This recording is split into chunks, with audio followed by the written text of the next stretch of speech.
Hey, everyone. Welcome to Locked On Lakers for Wednesday. Brian Kamenetsky, Andy Kamenetsky. The Lakers, not such a great night against the Clippers, but they get excellent news about Anthony Davis and his return. That's next. You are Locked On Lakers, your daily Los Angeles Lakers podcast. Part of the Locked On Podcast Network, your team every day.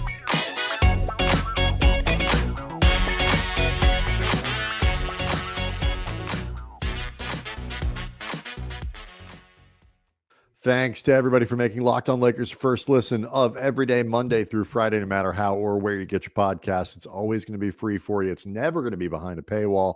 And of course, Locked On Lakers on YouTube is where you can go and have been going. Thank you very much, especially over the last week or so with this Rui Hachimura business. Big community of Lakers fans there, all talking trades, all talking, this prospects of the Lakers getting into the playoffs and making some noise. Want to let you know that today's episode is brought to you by FanDuel Sportsbook, the official sportsbook of Locked On. Make every moment more. Visit FanDuel.com/Locked On today to get started. A lot to get to over the course of today's show, especially with the Lakers playing again tonight against the Spurs. So Anthony Davis, really good reports on him, could be back for Wednesday's game. Andy, according to Dave McMenamin, if there's no setbacks, will be back on a 20 to 25 minutes restriction for that game. So that's huge news. Rob Pelinka said some stuff about trades and what might be coming. We want to cover that, but let's start with the game, Andy. Rui Hachimura, by the way, is expected to play on Wednesday. Yes, did not play against the Clippers on Tuesday. I made the joke when we had Darian Vaziri on for Tuesday show to preview this game that this might be the season. Maybe the Lakers and Clippers play in the play-in or something like that. They might not want to do that. Lakers. It's now 10 straight that the Clippers have beaten the Lakers. They win this game 133 to 115. And the Lakers, I guess, tried to do that thing like they did against Portland where you fall behind and stage the dramatic comeback. Not so easy against a Clippers team that suddenly looks a lot better with all their roster intact. Yeah, if there's one thing we learned in this game, it's that the Clippers are way the hell better than the Blazers. This game got away early from the Lakers. Like the Clippers in the first quarter hit a barrage of threes to create separation, and they never let up. They shot 50% from behind the arc. 5 Clippers had 2 or more threes. So that's 10 right there, not even getting into the guys who hit 3, 4, 1.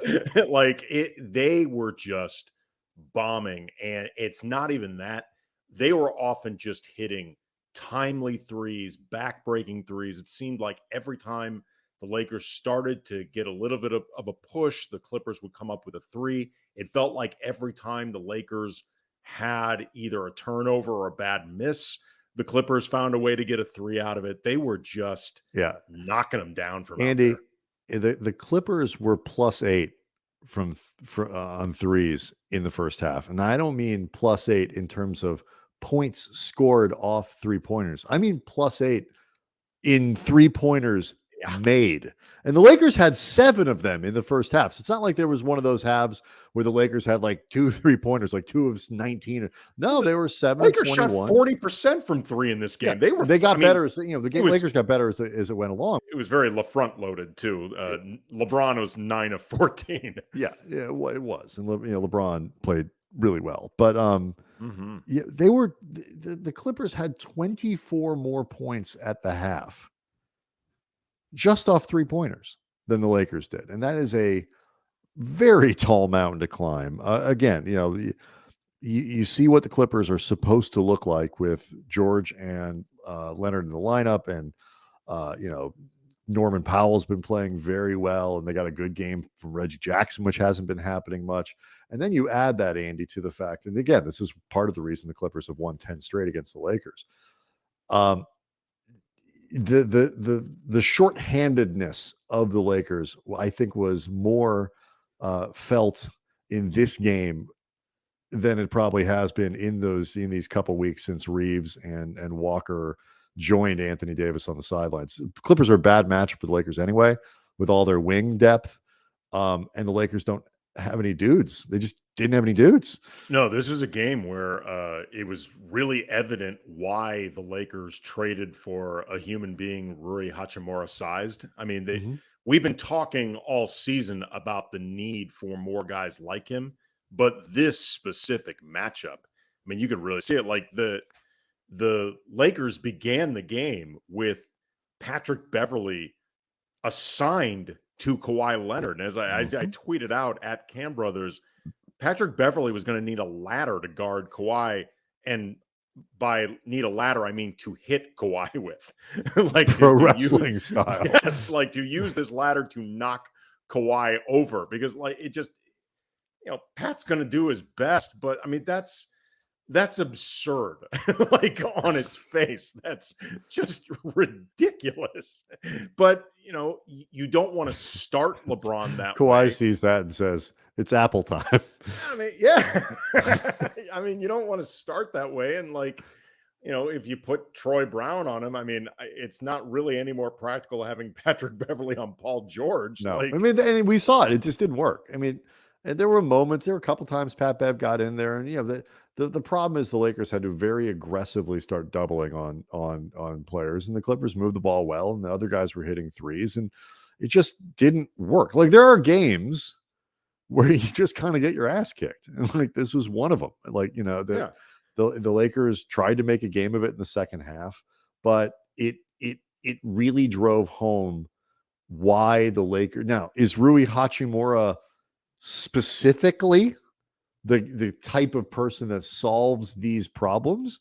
It's a big ask, but at the very he addresses least, them. He definitely addresses them. Right. At the very least, he gives you the option of putting a player out on the floor who fits the need of what you want. And then, unlike somebody like Wenyen, who had a really strong first half, was one of the only players in the Lakers who, aside from LeBron, who was really giving them a lot, I think, in that first half. Wenyen isn't a shot creator. He is he'll clean up messes. He gets offensive rebounds, had 4 offensive rebounds in the first half.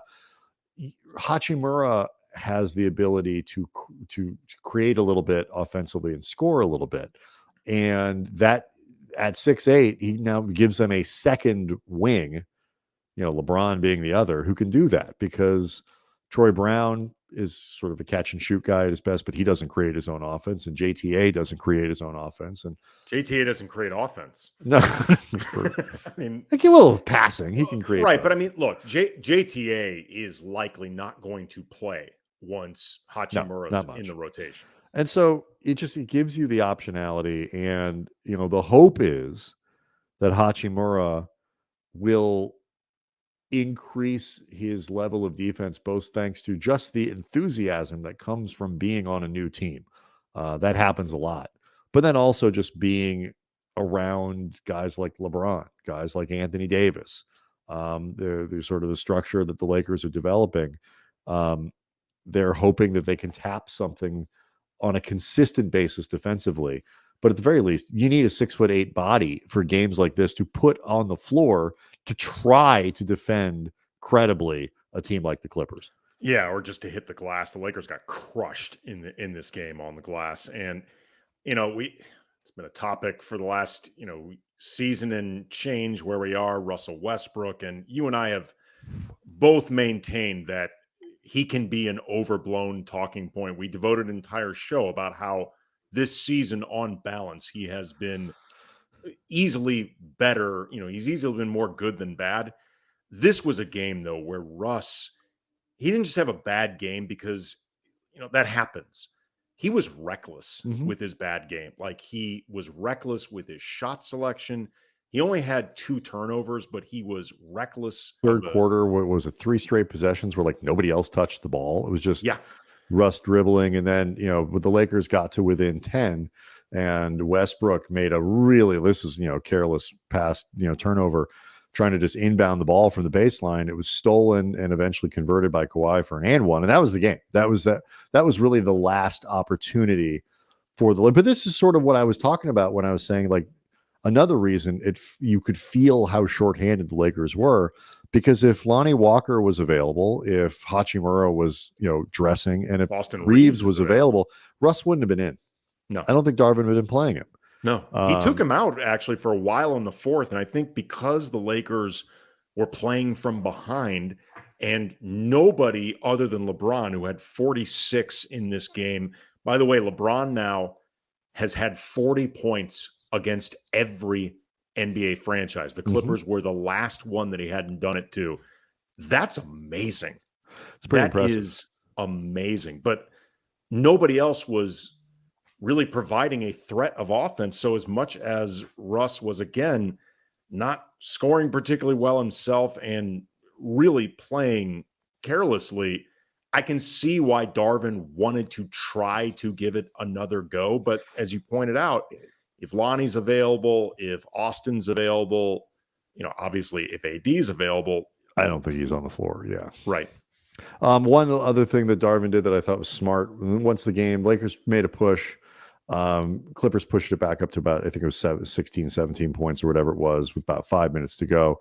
Darvin at a timeout pulled everyone, and put in, the Swider, JTA, Pippen, and poor Damian Jones has been relegated in this group. When Ham called out Damian, Damian's looking around like, "Who's Damian?" Oh, it's me, dude. I'm not even wearing shorts under my pants here. I got to run back to the locker room. But that was a smart move with the Lakers playing tonight in a really important game against the Spurs. Like, this is before you get out on this road trip to have a game against a bad Spurs team. They're just bad. They're young. They play hard. Blah blah blah blah blah. All the platitudes, but they're bad.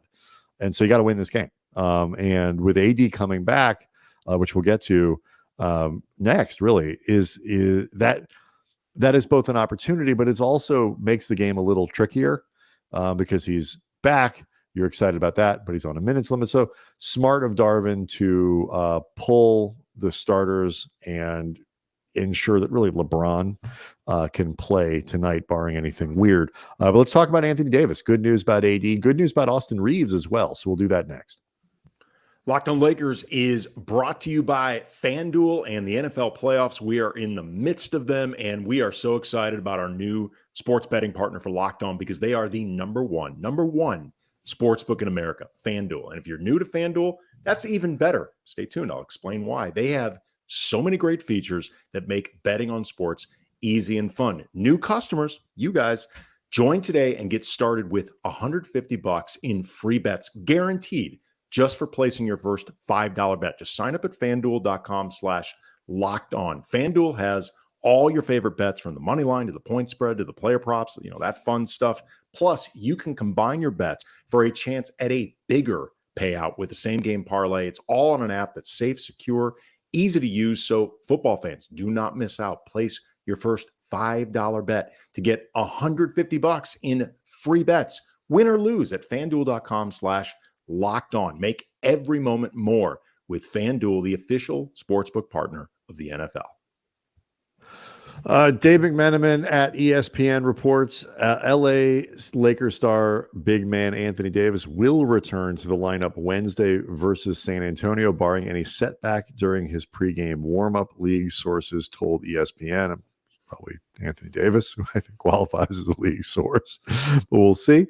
He will be back in the lineup 5.5 weeks after suffering a fractured bone spur and stress reaction in his right foot. Dave continues. Davis will be on a 20 to 24 minute restriction, easing back from an injury that had some medical personnel projecting an 8 to 10 week recovery timeframe. I will admit, he is back faster than I thought he would have been. It's been a long 5.5 weeks, Andy, but I certainly would have been one of those people guessing that it would have been closer to that 8-week mark rather than 5.5. Well, I certainly didn't think, even when reports were coming out about the possibility of it being this week, I thought it was going to be in the weekend, just because I thought that they were going to want to see him with a full practice under his belt or something resembling a full practice, because the Lakers don't play Thursday or Friday. Yeah, but they have been doing those, like, whatever they call them, like, the stay ready group scrimmages, where like they're going full speed. It's just not with the whole team. It's with I just reserves and assistant coaches. I just thought that I thought that they would exercise just the most abundance of caution possible, maybe even veering on the side of overcautious, just because of AD's history and frankly the stakes. Like, there's no point to bringing him back if he is going to re-injure this thing, which can't be controlled, but you at least want to put yourself in the best position possible. I mean, if nothing else, it seems like if he does not play tonight, he's absolutely going to play Saturday versus Boston, unless the reason he doesn't play is some type of setback.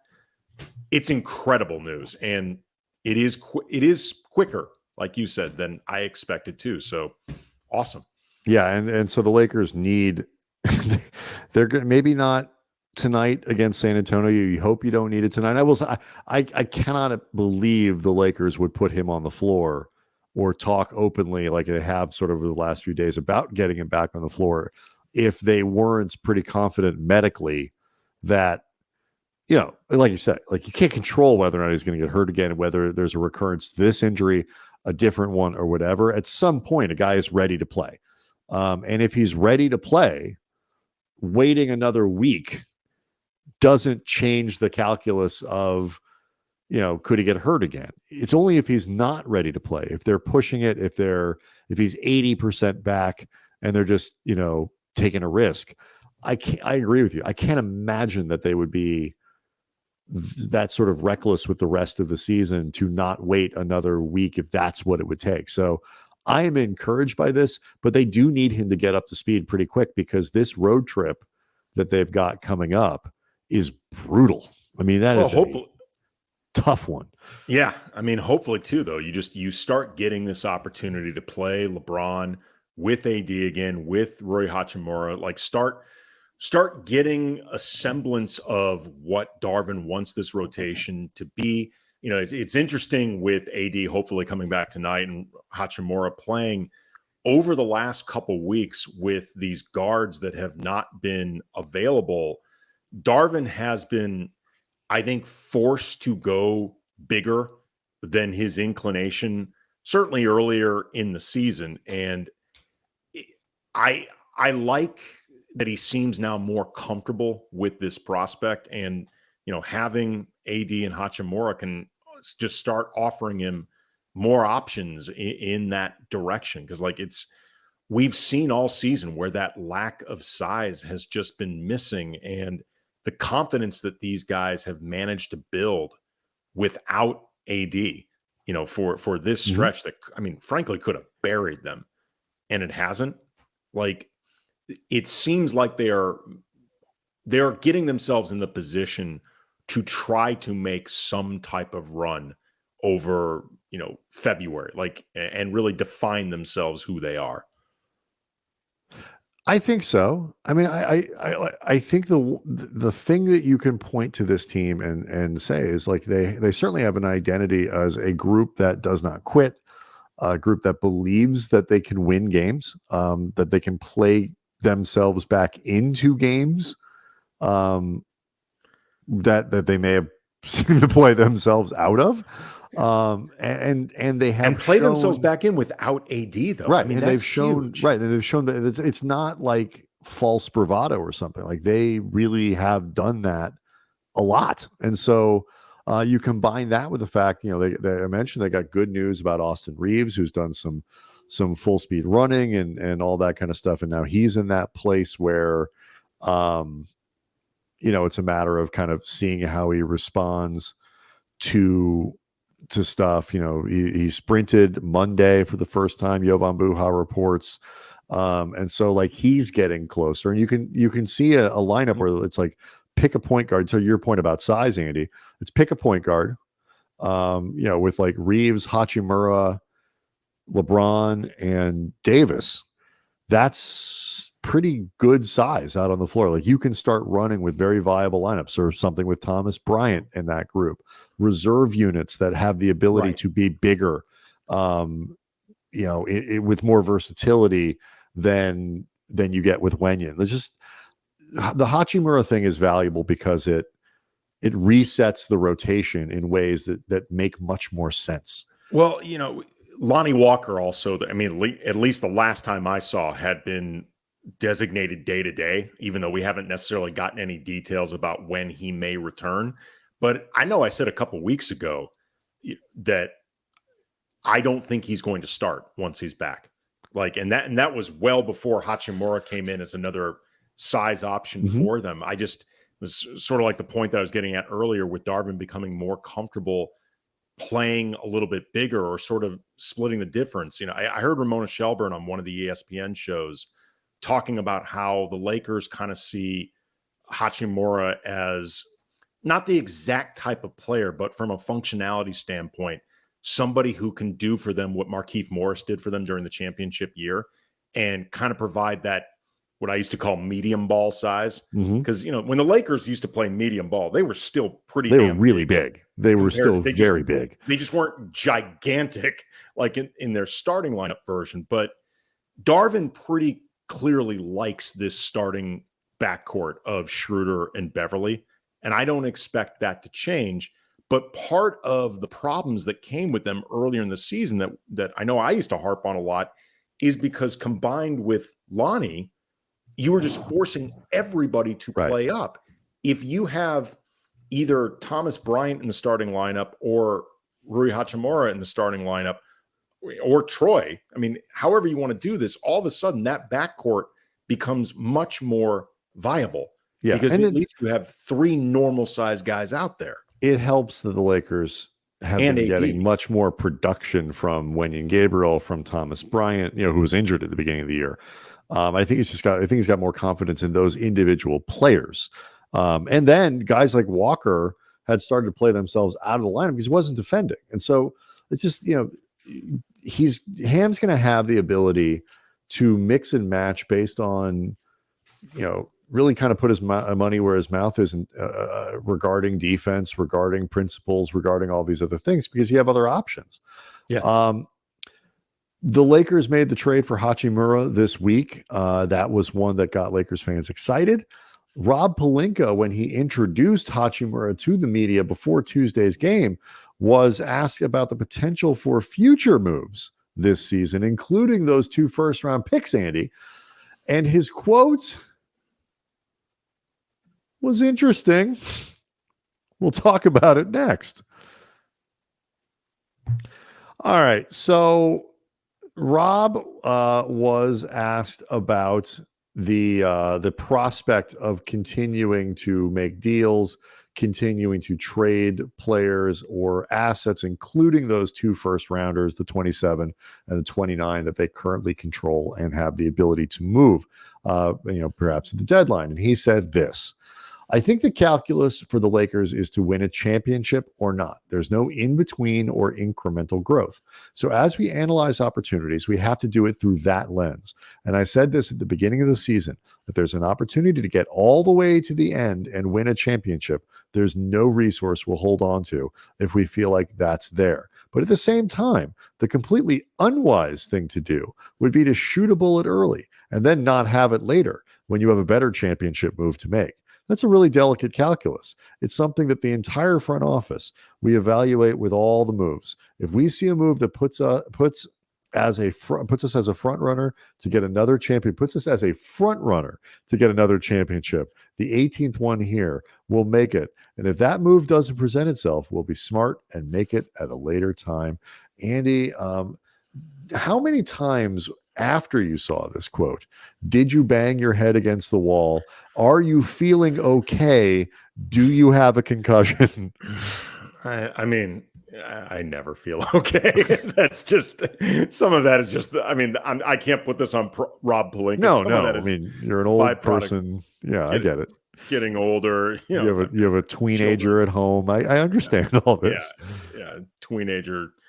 She might as well be a teenager. But anyway, as I tweeted out, if this is applied literally, it is an incredibly self-limiting way to build teams. And look, you can give Rob Pelinka the benefit of the doubt that he was talking specifically about those 2 first-round picks in terms of the calculus. And look, you and I have all season been proponents of the idea of you need to be careful with how you use those 2 picks, because they are the only 2 picks that right now they fully control to make some type of move, or that they could use on a draft day deal, something like that. Like, they are a team of limited assets. So it's not that you can it's not worrying about who you're going to draft in 2027. It's that you can only trade the pick one time. So you better do it right when you do it.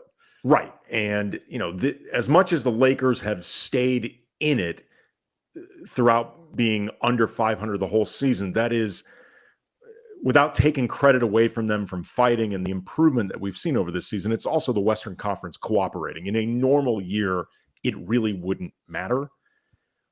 But my concern is that this reflects what seems to be Rob Pelinka's, and really even the organization at large, their view of team building and what really matters with team building. And it's interesting, and this will come up either later this week or maybe next week. I had been thinking about Rob Pelinka as a GM and some of the moves that he made this year, and wondering if there is a possibility that he is maybe not given enough credit for what he did this year by people like you and me, much less everybody else who pays attention to this team. I've been thinking about it. I want to, marinate it on a little bit more before getting into it. But even with that, there's still the idea, though, of just that there's no in between. There's nothing incremental. That is a terrible way to go about team building, because it limits your options in terms of approach, in terms of what you do, and even recognizing LeBron is 38 years old, so your runway is pretty short compared to other team building exercises. I just get concerned that this is how they view it. We need to do it as instant ready as possible. Well, I will disagree a little bit with that, because I think when he's talking about incremental, when people talk about incremental progress and stuff like that, it's with the idea that you can then continue to build on it, continue to make where the position the Lakers are in, and he is, I think, broadly correct about this, is there is the option of incremental, thanks to all the moves that they've made. The option of incremental progress really isn't there for the Lakers. And so yeah, but that's also because they don't believe in incremental progress. That's true. But in this particular case, the idea that you could make this thing, get yourself close, and then follow with more moves, they don't have a lot of stuff to make those moves with. Sure. So I think you're right. Here's where I have a problem with this too, and I have a lot of problems with this. What the hell does that mean? What does a championship trade look like? Does that mean only something that gets you a super, is it a superstar? And then when he doubles down on it, maybe he's, just Rob Pelinka verbal flip-flapping going on. But when he actually throws the word front runner in there. So not only do you got to be a contender for a title, you got to be a front runner. For that trade does not exist. Yeah, I mean, it does not exist today. Devil may be in the semantics, but that doesn't exist today. No, it's not going to exist this summer. And what this framing does to me, and I don't think you disagree, is it also becomes the excuse to never do something, because that is such an amorphous kind of, unless I guess you thought Russell Westbrook was a championship move, but they did. They did. No, they did. They did. They presumably did not. They presumably did not do it to move backwards. No. What does this mean? What does that mean? I keep hitting the table and my whole setup is, I'm angry. That's my problem with this, is it is an excuse. Nobody is saying the Lakers should do something for performative well, some people are, but most Lakers fans do not want the Lakers. Certainly not us. Right. We've been loudly against that all season. Right. Performative rust trades, or whatever it is, to look like you're doing something, are really dumb. Making these trades, trading these first rounders for a deal that isn't good and doesn't significantly improve the Lakers, is dumb. It is. And I agree with that. But if you're going to set the bar at it, as a trade that makes it so they're a championship favorite, a front runner, an even money, whatever the calculus, like, where are you going to find that deal? You have to take a swing with the understanding that the swing probably isn't going to get you all the way there. And if they're unwilling to do that, they're not going to do anything. And if you're going to have Anthony Davis and LeBron James around at all, you got to do something, whether it's now or this summer. That gets to, the question I've raised before of tearing it down, because by the standards that you have boxed yourself into, you can't do anything.